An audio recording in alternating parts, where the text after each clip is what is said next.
TheoTek Hangout and Podcast. I am Kevin Purcell, your lovely and talented host for the evening, and I am with my two friends. First of all, we're going to start. This is Antoine Wright, the mobile ministry man, and debonair, handsome, all-around good-looking guy, even though he likes the Philadelphia Eagles. How you doing, Antoine? You got it. You got it. Hey everybody, Antoine Wright from Mobile Ministry Magazine here. Um, as you, if you didn't miss it, if you missed this last week, Mobile Ministry Magazine will be turning 10 years old this year. So I've been in the mobile ministry space for at least that long, and been in the mobile space for that long and a half. Um, so looking forward to continuing the chat with Kev and LJ here, and about how we use tech for ministry and how we can really encourage one another in the body to use this stuff profitably. And if you don't know, Antoine is a wonderful artist who uses his mobile tech to create beautiful creations. And I'm always impressed when I see his doodles show up on Google Plus and elsewhere. All right, let's throw it over here to LaRosa Johnson, the urban scholar himself, and also a fine member of the Olive Tree Bible software staff. What's going on, LaRosa? Hey, Antoine's showing something on the screen. Some drawings. What's that? You got some? Oh, there you go. Here's some of his beautiful artwork. Cool. All right. What's up? What's up with you these days, LaRosa? Not a whole lot. I just finished up a week-long project at work, doing a video showing how to do advanced Bible study using the Olive Tree app. But other than that, just kind of life and work as normal. Family, church, and work.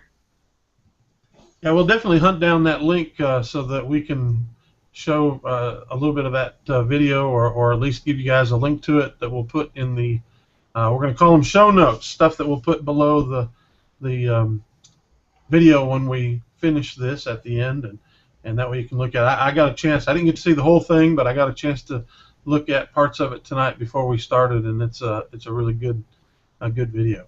I'm Kevin Purcell. I am a pastor and also a writer for Christian Computing Magazine and GodBeMobile.com.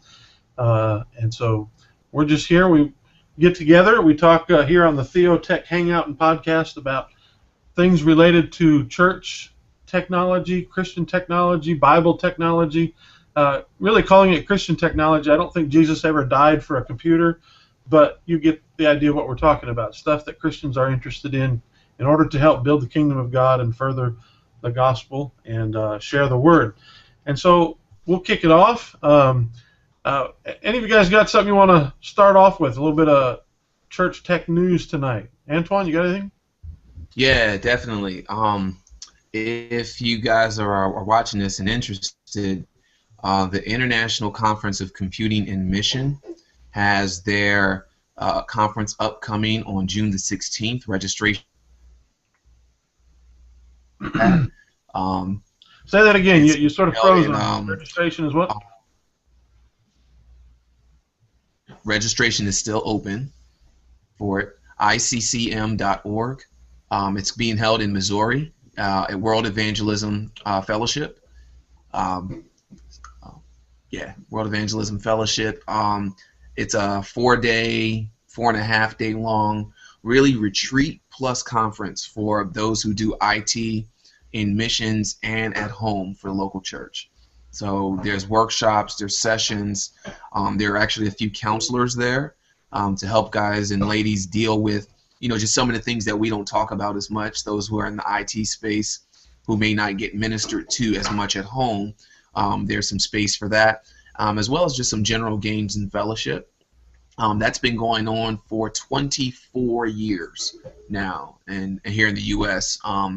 There's also one that happens in Europe, another one that happens in Africa that just started this year in Nairobi, Kenya, that happened this past April, and another one that happens in the Southeast Pacific in Australia. Very, very, very good conference, very cool conference to go to. I've been now for the last 3-4 years. Just a really good time, really blessed time. there. This year I'll be doing 2 talks, as long as I get there. I'll be doing 2 talks on the mobile space, and probably 1 or 2 more in collaboration and strategy. It's again really good environment. The second one, it's way late on the notice. I should have said this in the last TheoTek, but June 3rd through June 5th. You have Biola Digital Ministry Conference is going on.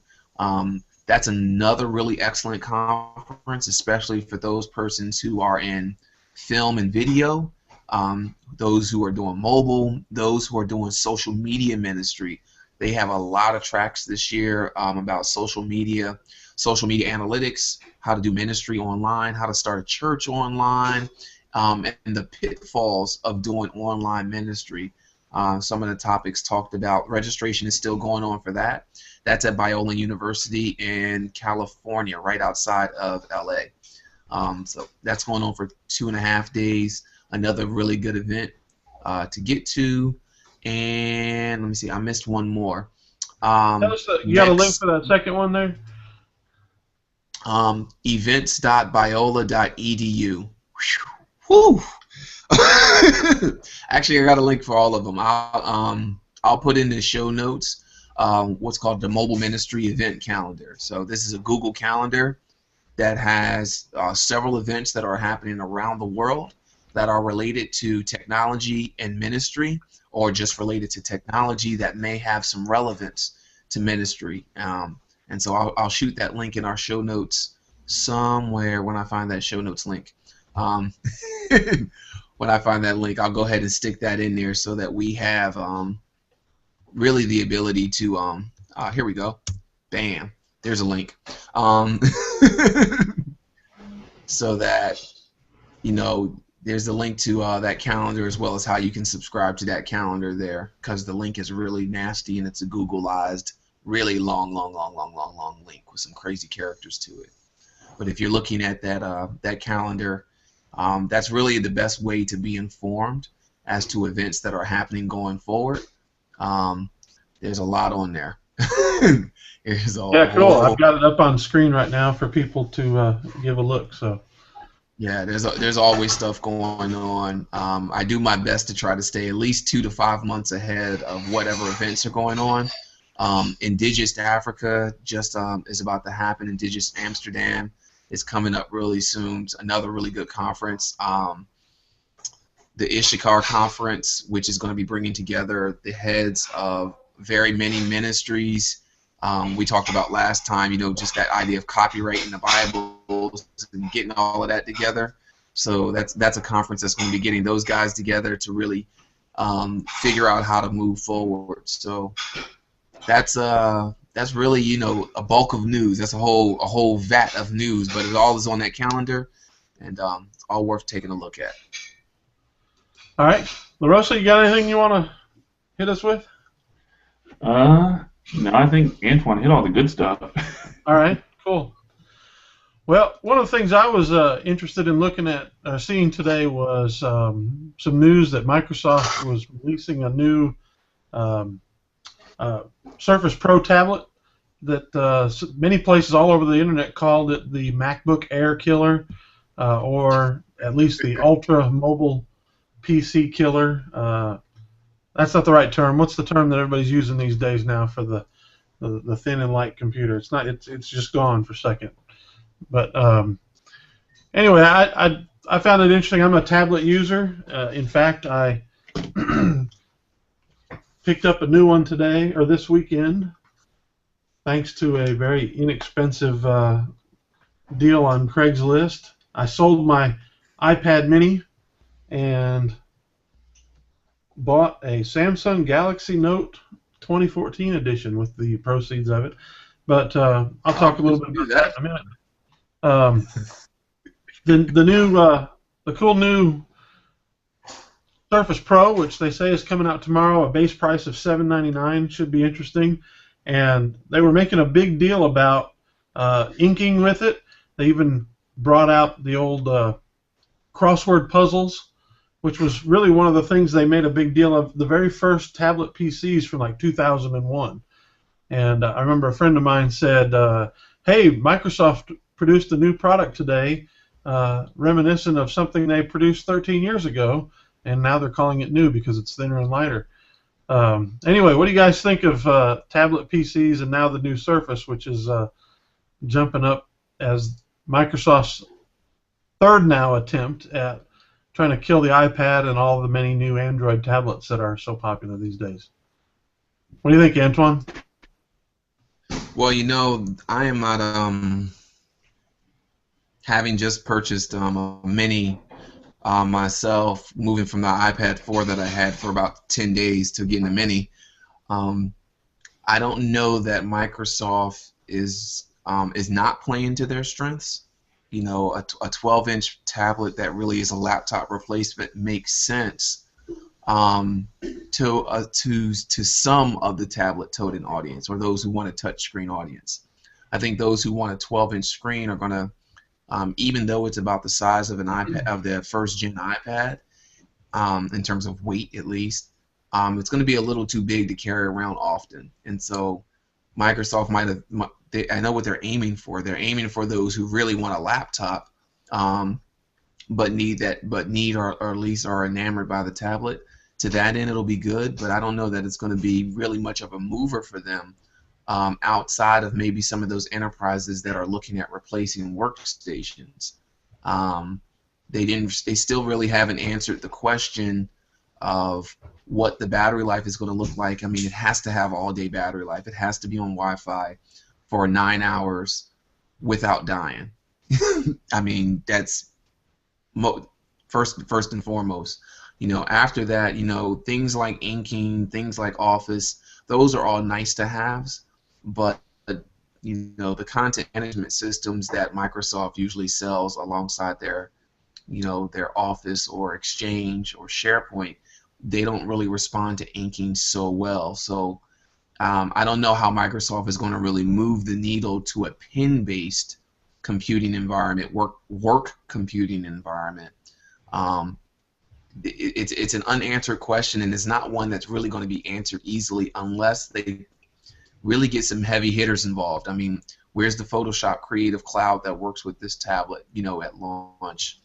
And other specialty apps that are going to take advantage of it, take advantage of Windows 8 and take advantage of really that pen interface. So well, it's to that interesting end, you brought up Photoshop because actually Adobe showed off a tablet-based version that they're getting ready to produce, and I think Microsoft and Adobe sort of shook hands and said, "Hey, let's do something together on this." And that's something. Honestly, until I heard that news, my thought was, "Yeah, another Windows. I could care less. I'm sorry. I'm a Mac enthusiast now. I just, they always say once you go Mac, you'll never go back. I have gone back, and it's frustrating to use Windows now. But the idea of a tablet-specific, touch interface-specific version of Photoshop is a little bit exciting to me. I'm a bit of a photography enthusiast, and so I like that idea.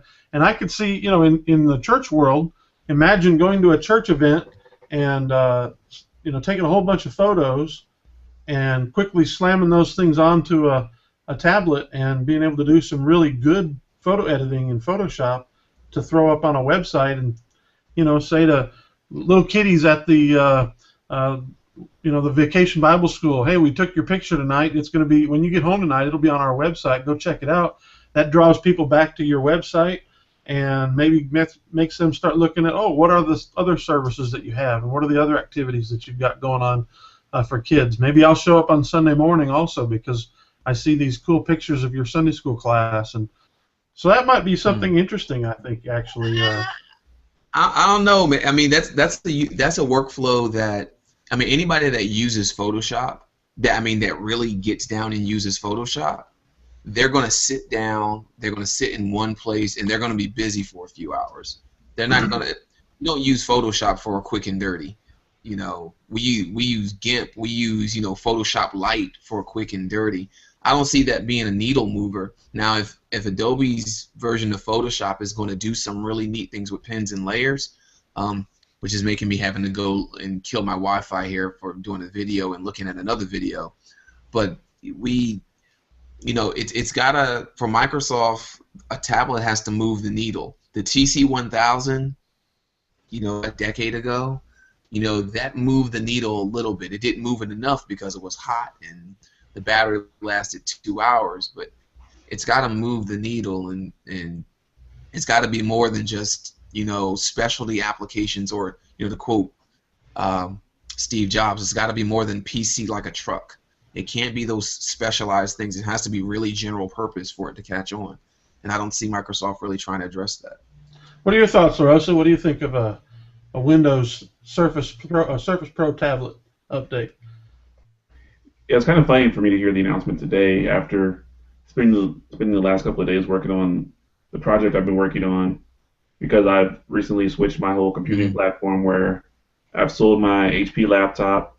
I'm now running only on tablets, a phone, and a Chromebook, and having to borrow a laptop from the office to get my video recorded, and thinking, okay, something like this could really be useful to me.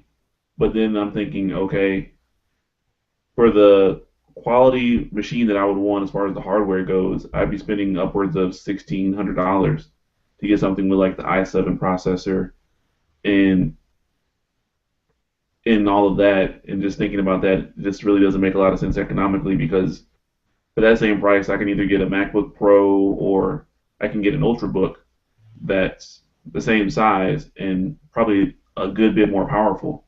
So just trying to think through some of those things, it's kind of hard to think about. And then if I'm using it as a tablet, I'm sitting here still using my iPad Air and thinking a lot of times that this tablet's too big for me to use on a day-to-day basis, other than when I'm using it in a laptop kind of mode, where I'd much rather pull out my Nexus 7 and use that as a daily tablet device. So I'm kind of wondering what Microsoft's trying to really accomplish here. And it's like they're trying to appease the tablet market, but they're still trying to sell you a laptop at a premium price. Well, what they're trying to accomplish is they're trying to please all the people in the Logos Bible Software forums who keep saying, man, I wish that I could, do this on my iPad. And there's stuff that's limited in that platform on their mobile version that you just can't do on the iPad or Android version that you can do on the desktop. And then what about people? I used to use BibleWorks primarily for my language study. Moving over to a Mac, I never use it. If they had a version that ran on an iPad, I would use it.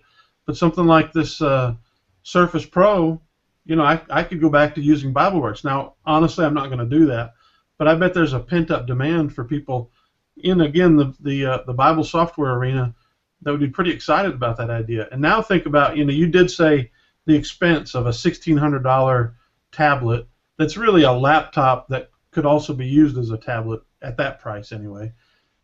Think about it for people running presentations for their church. You could run Song Show Plus or Proclaim or Media Shout on that tablet, and if you could somehow make a wireless connection to your projector, then you've got your person running the church presentation software sitting, maybe with their family in the congregation instead of in the balcony up in the back. I don't know how appropriate that would be. It might be a little distracting for the people around them, but I don't know. What do you think? No. Could that be a useful tool? No. A useful application in church life? Well, I don't know, because my friends down in Columbia, South Carolina, at the Columbia Church of Christ, really, really solid community, about 550 members, 600 members there, and their AV team, their team lead, he actually sits on the front row, and via a secured private network, he controls everything AV-wise. He literally controls the meters, the lighting, and everything from either his iPad or an Android phone. So, the argument, and it's a decent argument that there's some specialty software that still needs Windows. We really have to start asking ourselves, how specialty is that software? If it's just those people who are teaching the word, or just those who are doing AV, that's it's a well purchasing, but it's a really, really small niche that Microsoft can serve here versus you know, maybe making that hole a little bit wider. How does BibleWorks or BibleWorks language library that might not be, you know, ready for other platforms, is it ready for Windows 8? Not just Windows 7, you know, not just Windows 8, but 8.1. You know, is it really Windows software, or is it just, you know, software that's been just kind of drug along the way? Um, while, you know, Microsoft gets their stuff together and the developers behind those specific niche softwares get their stuff together. Um, you know, I mean, because I'll be the first to tell you, you can do anything you want on any computer that you want. You just have to ask yourself, what are you willing to do to make it happen? You know, are there limitations? Yeah. And does the Surface 3 answer some questions? Yeah, it really does. But for $1,600, if it has to be spec'd out at $1,600 to answer that question, is it really an answer, or is it a band-aid over something that should have been solved somewhere else? Well, I think the cheaper $800 one that's, you know, going to come out tomorrow, I think it'll do most of what we've kind of talked about. You know, LaRosa was talking about to get the Core i7 processor and, you know, run a lot more powerful stuff. That's the high end version, and so I don't want people to, Hmm. you know, who haven't looked into it themselves to get confused and thinking that we're talking about and they necessarily have to pay 1,600. You know, you can get one of these for $800, which is a great price. I mean, for a good Windows laptop, that's not a bad price. With a Core i3 processor, and I think it runs 4 gigs of RAM, and, you know, probably has an Really? SSD drive on it, which would be pretty fast booting up, and you know, I don't know how much of storage that comes with. I don't remember the specs on it, but Yo, go ahead. You look LJ, like you feel remember like you're back going when to I say something. What's that? LaRosa, remember back when I had a laptop? You wild When I child. had a laptop, it had a 1.3 gigahertz Pentium something processor. That's the last laptop Man, you owned? yeah.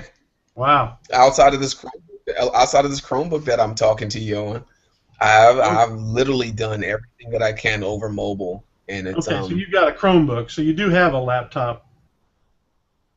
yeah. Only because this Nexus 7 keeps rebooting. I think if I turn on our conversation, we're going to reboot in a minute here. Yeah. Well, let's move on from that. Let's talk, Rosa, about your video. I'm going to try to see if I can't figure out how to use this thing in here to throw a video. Let's see here. Anybody know how to use this thing where you add a video to the playlist? I don't see it. I've got Let's your see. link, but I don't have the. Anyway, maybe we won't do that. we're we're a work in progress, folks. You're not tuning in to get professional quality. You're tuning in to get hopefully some insightful observations, but we'll try to work the kinks out of that. Um, just tell us what was in your how-to video that you made earlier today. Yeah, as far as the video, it basically came out of me switching and doing some of the things that I was just talking about, having switched from a traditional laptop and Windows computing and going strictly mobile, aside from using a Chromebook as a traditional computing platform, and trying to figure out, okay, even though I'm not preaching right now, that day may come where I want to start doing some more in-depth Bible study like I was used to doing, and I may get back to preaching at some point in time. So, what can I do on mobile that's going to help get me there? And I was trying to figure that out. And since I work at Olive Tree, it just really made sense for me to go ahead, spend the money, and get an iPad, and figure out, okay, how can I push this to its limits to do what I need to do, and to figure out, can I get to the same level of study that I could with Logos on the desktop?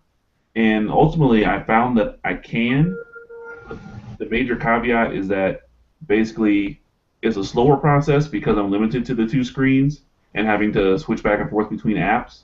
But other than that, it's really a totally workable process that works really well. And one of the things that I actually did say in the video, and Antoine would agree with me, is that you really learn in doing this that you don't need a large library to do effective study, but having a smaller library that you're more intimate with and know that it has good information and solid information that's going to get you what you're looking for, that's more valuable than having thousands of resources that, okay, there might be something in that resource that I can get a hit on that might help me in my study, as opposed to, okay, I know there's something in this resource. Let me go to it and get the information that I need and get back out so I can continue living life and doing ministry and not spend so much time reading through textbooks and commentaries.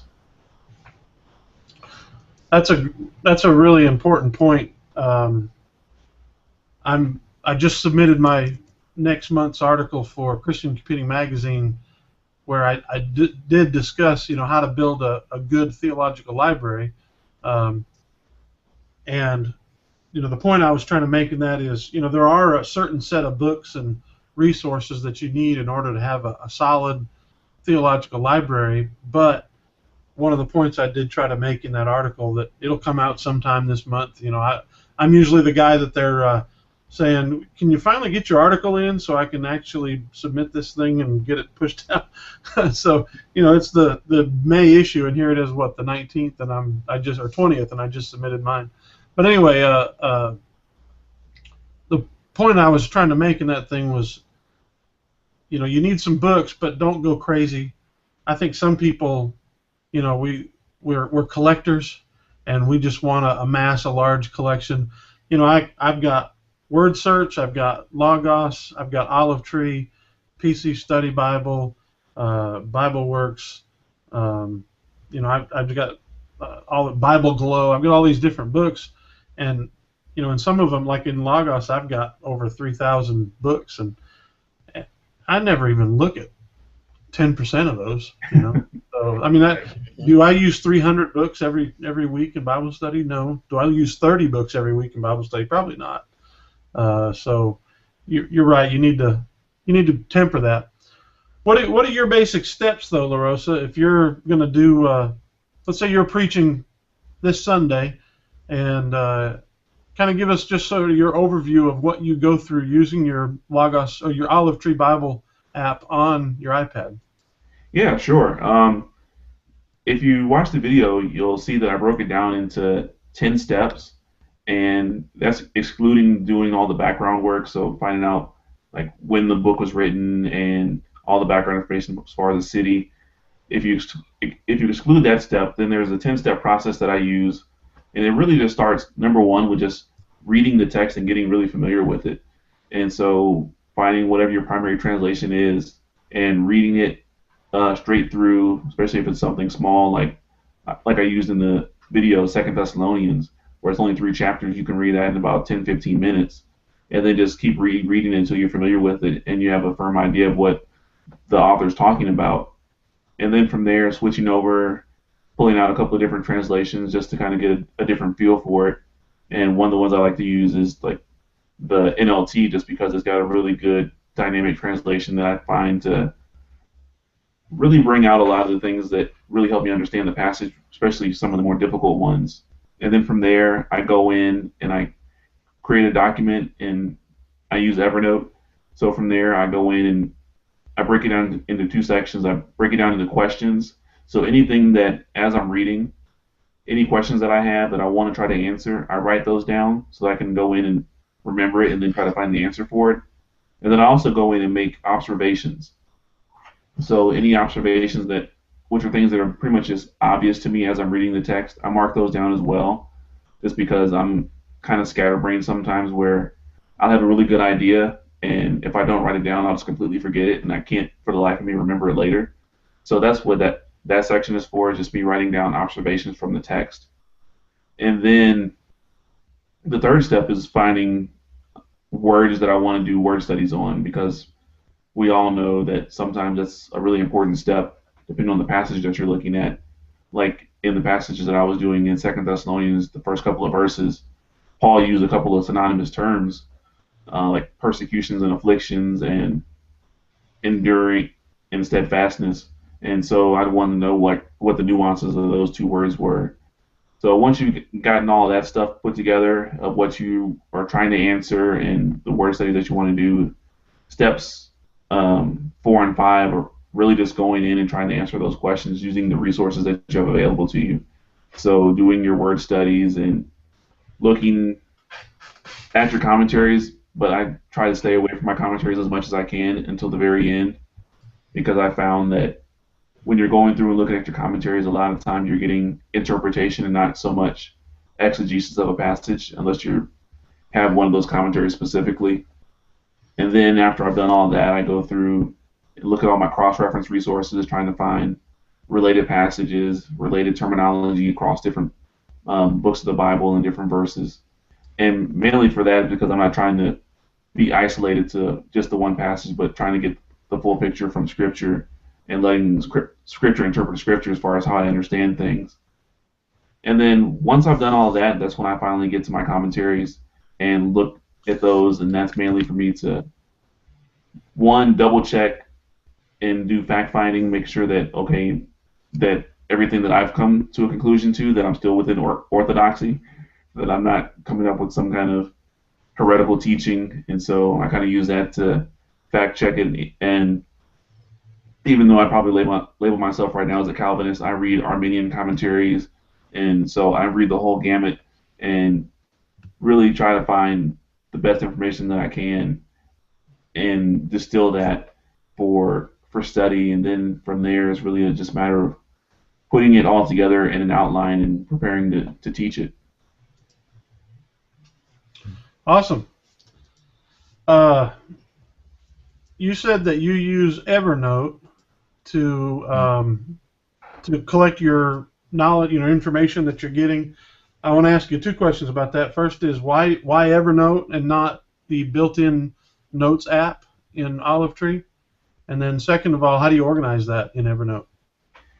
Yeah, to answer the first question, it's mainly because I use Evernote because first it gives me more ability to style my notes, because right now the notes editor in Olive Tree is really just a very basic text editor. There's no formatting, there's no outlines, so there's no rich text whatsoever. And so one of the things that I did find in trying to use the notes and putting this process together with Olive Tree is that if I'm switching back and forth between multiple resources, I'm only limited to those two panes, the main pane and then the split window. And so if my notes are open in the split window, then that kind of limits what I can be looking at one time. So putting everything in Evernote gives me the ability to format it like I need to, putting in italics, bulleted notes, bold, or whatever else I need to. And then it syncs across devices, so if I need to switch over to like my Chromebook, I can continue taking notes from there and still use my iPad for study. And ultimately, the way I organize it is, first I have it set up in a notebook. So I have a notebook for sermon prep, and then I also have one like for sermon notes. If you go to my website, urbanscholar.com, there's a link there that goes to my sermon notes for when I'm just sitting there on Sunday morning listening to my pastor. But I organize it in a notebook just for everything, and then I use tagging. So whatever the subjects are, I tag those, and then I put the book. So like 2 Thessalonians, I'll put a tag for that. And then I'll also put a tag for the chapter that I'm studying. So like 2 Thessalonians chapter 1, I'll have a tag for that too, which makes it really easy for me to go in and find what I'm looking for later. And then one thing that I found too that I really like is I can still make a note in Olive Tree, but instead of putting the text in the note, what I'll do is I'll just either put a link to the note from Evernote or just say, see Evernote. And I'll put like a little green note icon there to remind me that, okay, this is something that's in Evernote. It's not native to the Olive Tree app. So I can still know within the Olive Tree app that I have a note on this verse, and then can still quickly get to it from the other app. All right, cool. Antoine, you use Evernote quite a bit. We talked last week that we'd kind of throw this to you to kind of organize some ideas about how to use Evernote in ministry. Give us maybe, I don't know, your top 5 tips or top 2 tips or top 112 tips, whatever, whatever you like. Sure. First, I'm gonna pop you that link there, Kev, so you can pull that up. One of the most important things that I found with using Evernote, I've used Evernote, gosh, I think it says since 2008 on my account. I've used it for a long time. I've been a premium user for a very, very long time. And reason being, I went from OneNote to Evernote, which I find those services are quite similar. They do some things differently, but at their core, they're pretty similar. They're collection applications, your own data set. So the first thing that I do that I think that anybody that uses Evernote should do is that you should always set up whatever your base notebooks are. So before you get into categories, before you get into tagging anything, is just set up some basic default notebooks. So I have my personal notebook where everything gets dumped. I have a notebook where I use the service if this then that, ifttt.com. I use that service to take my blog post. As soon as I blog them on my personal blog, or I blog them on Mobile Ministry Magazine or Medium or wherever else, if this then that sends it into a blog notebook inside of Evernote. So so that things are categorized automatically from other areas on the internet. The other reason for having those notebooks is that it helps you organize your tag groupings a little better if you decide that you do want to use tags or you do want to use places in order to organize your notes. I've got a series of notes from my travels in Europe, from my travels in different conferences, and I like to stick my notes, the map of my notes to those. So that tends to be fairly important for me. That's why I start off with number 1, having my notebooks kind of all in a decent row. The second thing that I would always recommend is that if you are a teacher, if you're public facing with your lessons, a public facing notebook, such as what you're seeing from what Kevin has on screen now. This is my public facing notebook, notes.antoinerjwright.com. These notes are the notes that I take while I'm sitting inside of a Bible study or a sermon.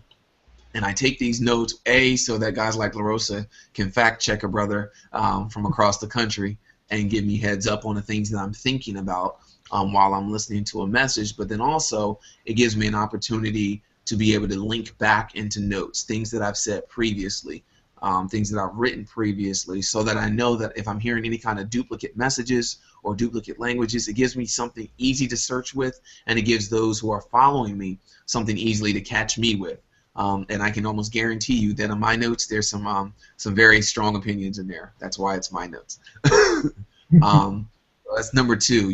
If you're a teacher, definitely put your sermon outline, or if you got a sermon transcript. One of my friends, he was really, really good. Minister Jason Evans was really, really nice, and gave me a sermon transcript of a sermon he recently did.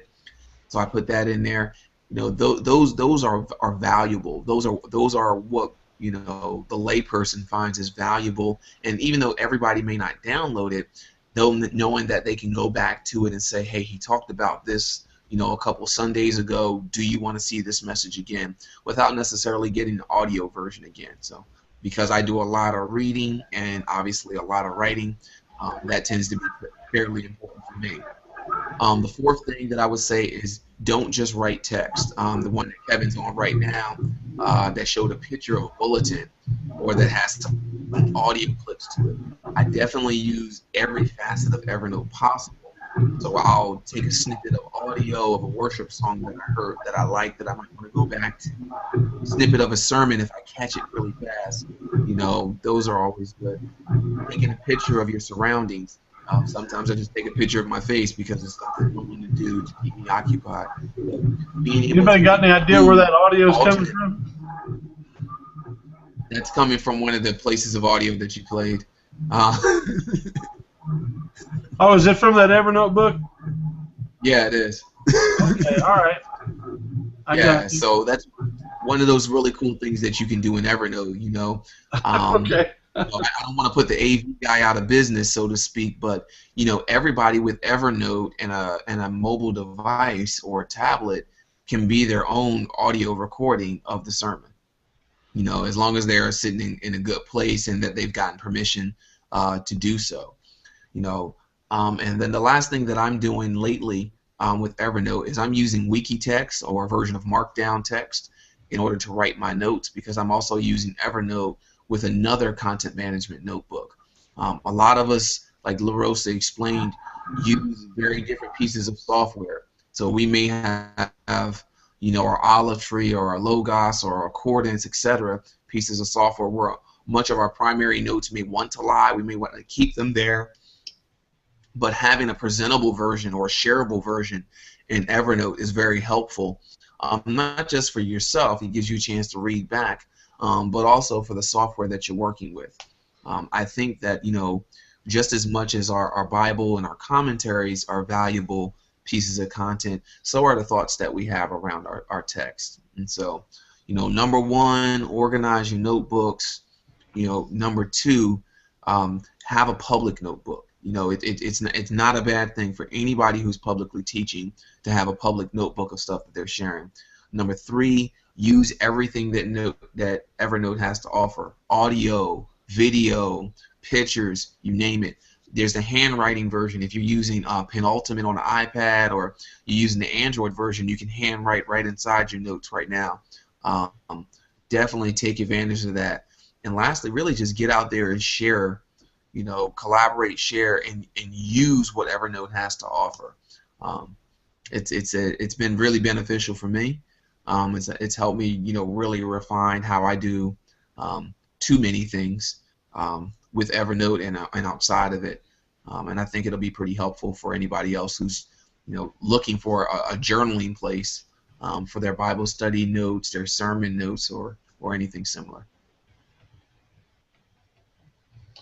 I am using my Galaxy Note in Evernote to do some inking. There you go. That's the biggest reason why I was willing to sell my iPad Mini and pick this thing up on Craigslist. A woman won it at work and didn't know how much it was worth, and she posted it on Craigslist, and I called her up and said, I want that. And then I said, now, I got to be honest with you, this thing's worth more than you're telling me. She says, oh, I know, I just want the money. I wanted to sell it quick, so I'm happy to give it to you for that price. And I said, I'm happy to pay that price. But all right.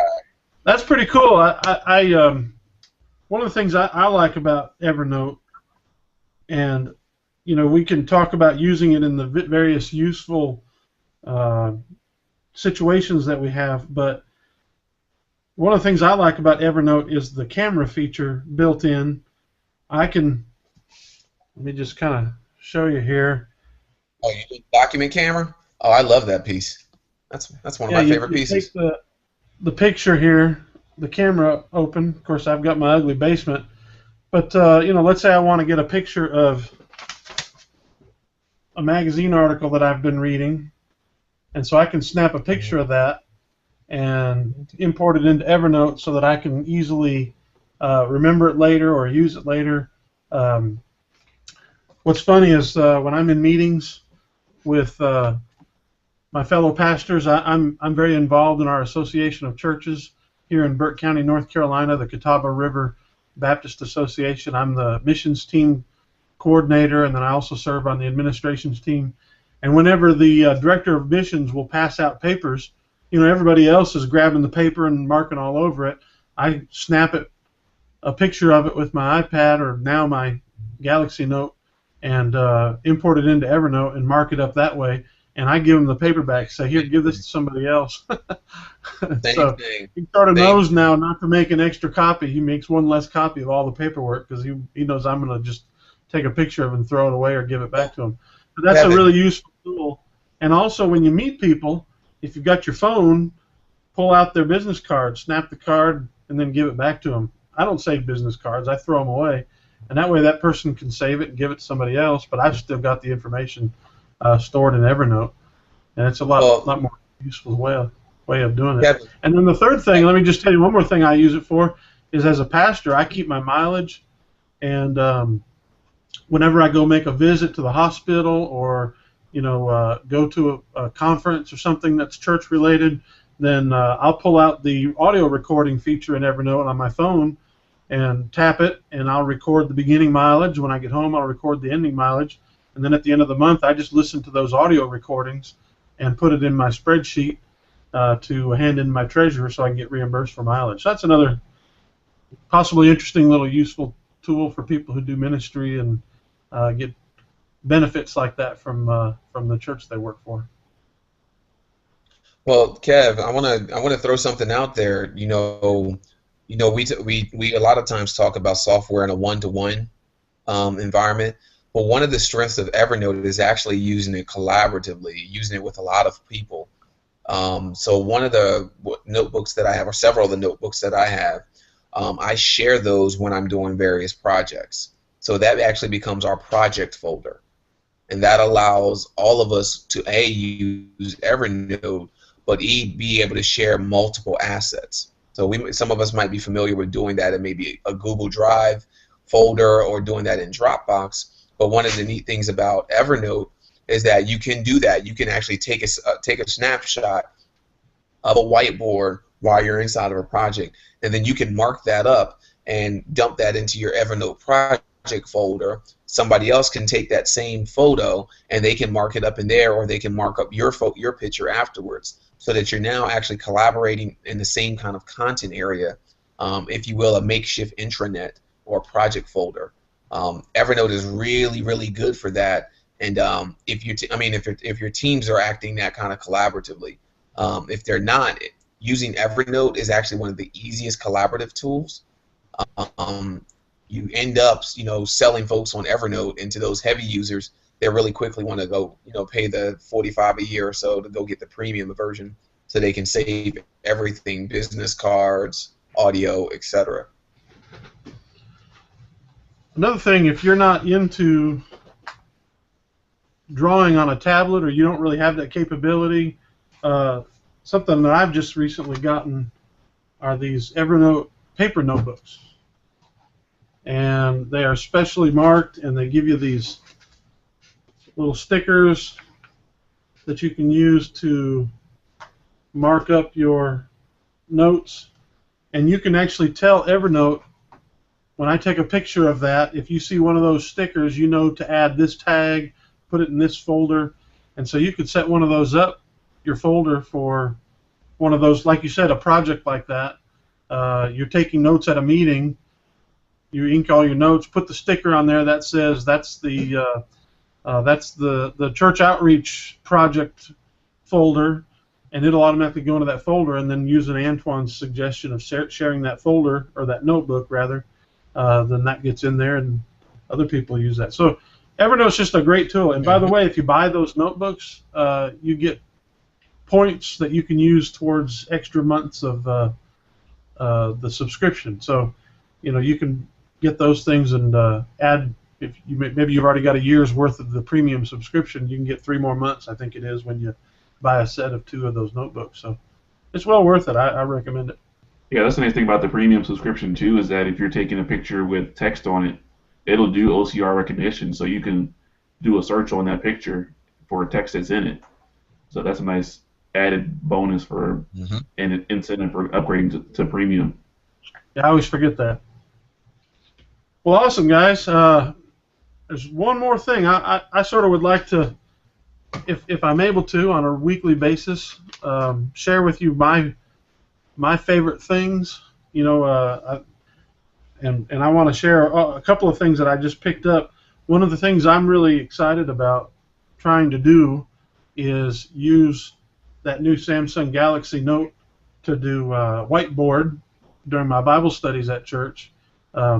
I'm going to run presentations on it, but I also want to be able to pull up a whiteboard. But you got to get that video out to a projector so that people can see it. And we've talked a little bit about this, I think, last week. One of the great things about the iPad is using the Apple TV to do that is so simple. And therefore, you're untethered. You don't have to connect to anything.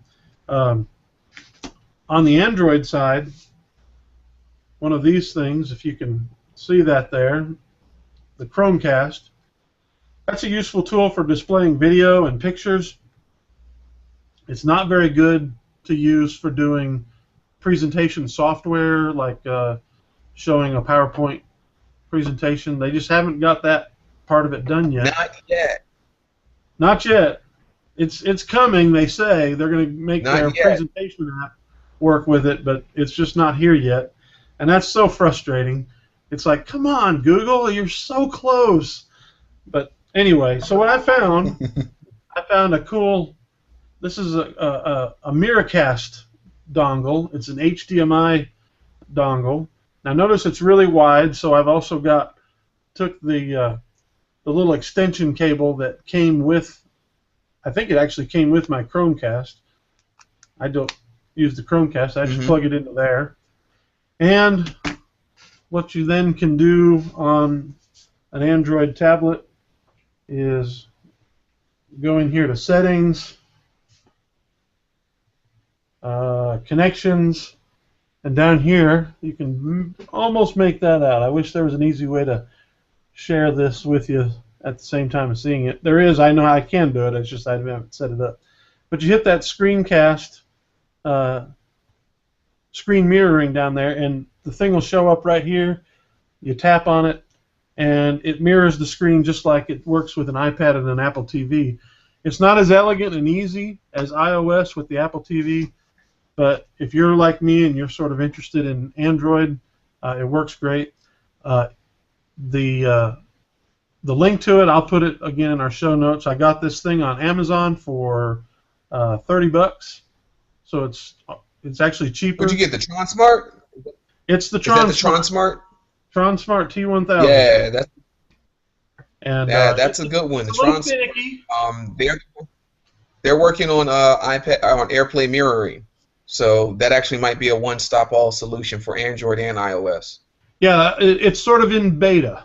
They say it sort of works. People have said, but it's not yet ready for prime time. Is I guess the way. And this is really, I had to restart my Galaxy Note, and I had to restart this after a failed attempt, and so it's not perfect. I wish it was a lot more rock solid than that.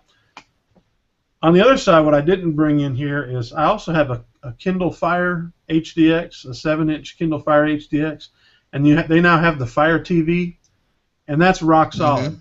That is easy to use. I just don't want to bring my Fire TV over to the church and hook it up there because I use it too much now. That's honestly, the Fire TV is the best streaming box, set-top box for your television available right now.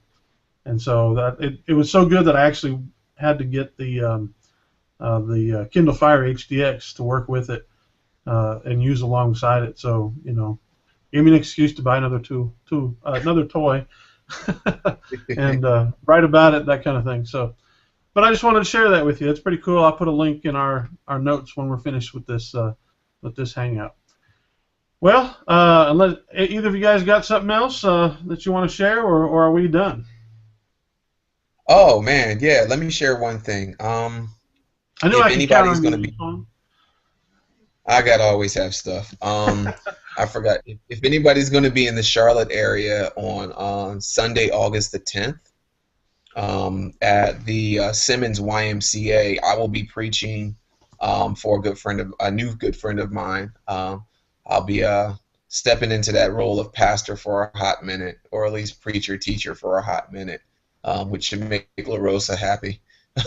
It's about time. This has been a while since I've done that. You're really going to just preach for one hot minute? I want to see that, man. I want to do it.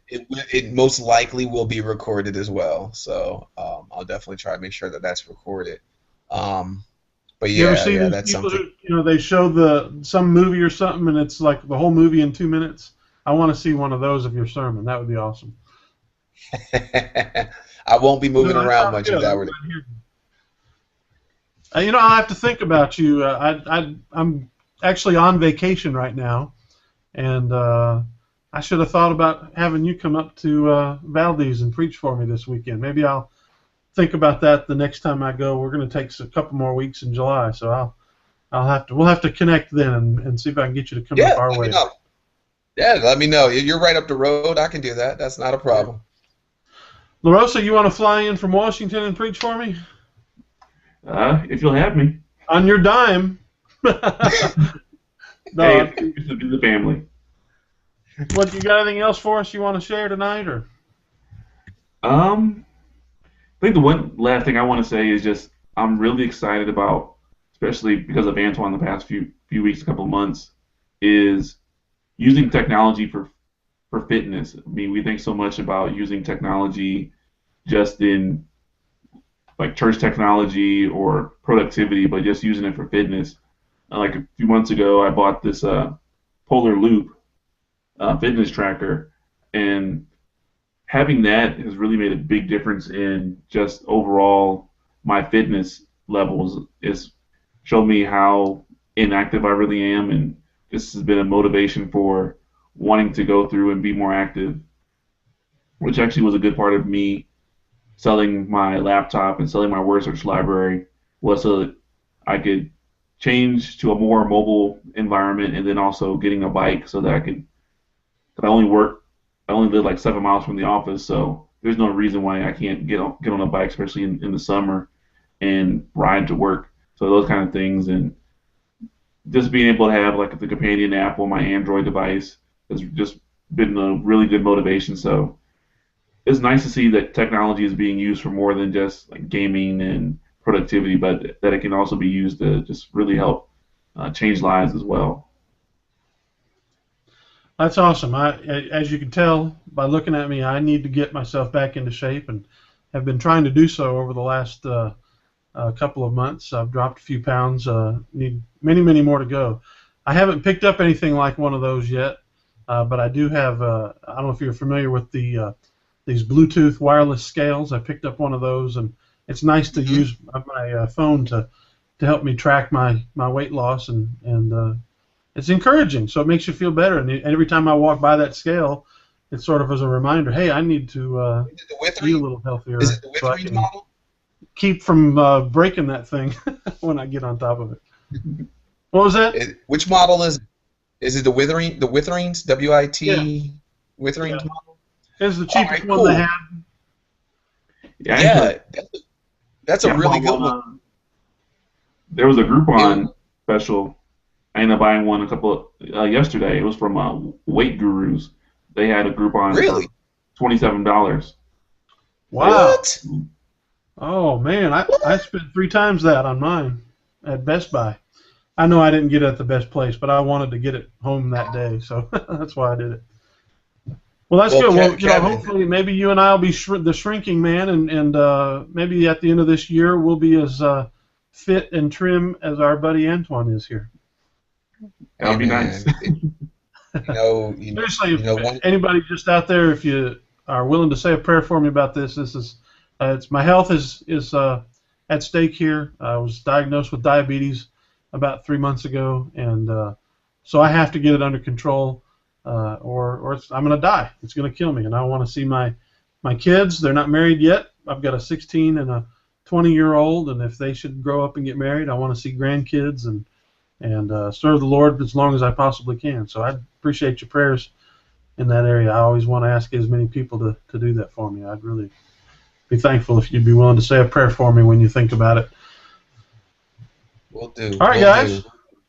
We'll Where can we do. find you, We're gonna get you. Antoine? We're gonna get you a phone for this.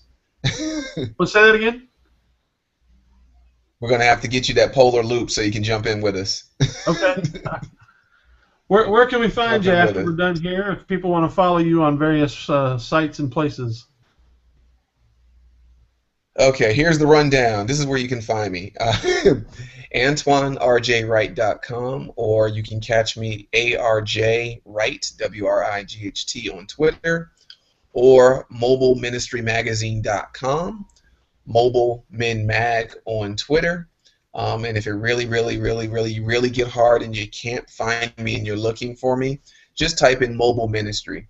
You'll find me because that's really where I tend to fall under most search engines. But you look at Mobile Ministry, you'll find me. All right, cool. How about you, sir? LaRosa, where can we find you? Let's see. Right now, you can find me at Urban Scholar, so urban-scholar.com, and pretty much any social network. If you attach my first and last name to it, LaRosa Johnson, you should be able to find me. So like Google Plus, Facebook, Twitter, and if you want to find me on YouTube, that's LaRosa217. If you want to check out the YouTube video that we were talking about earlier. Yeah, sounds good. We'll also put the link to that and also the that calendar that Antoine shared. Best place to find me is kevinpurcell.org. That's kevinpurcell.org. That will point you to my Google Plus profile, which has links to all of my other good places like Twitter, where I am KAPURCELL. At Twitter is KA Purcell. Yeah. And so that's the best place to find me, or an article at ccmag.com coming out. Go sign up for that, and you'll get the free magazine in about a week or so. And of course, also I post stuff on the site gottabemobile.com, all one word, and notebooks.com sometimes. All right, brothers, thank you. It's been good to share with you guys, and thank you all for listening and watching and being a part of this. And we look forward to seeing you hopefully 2 weeks from tonight. God bless.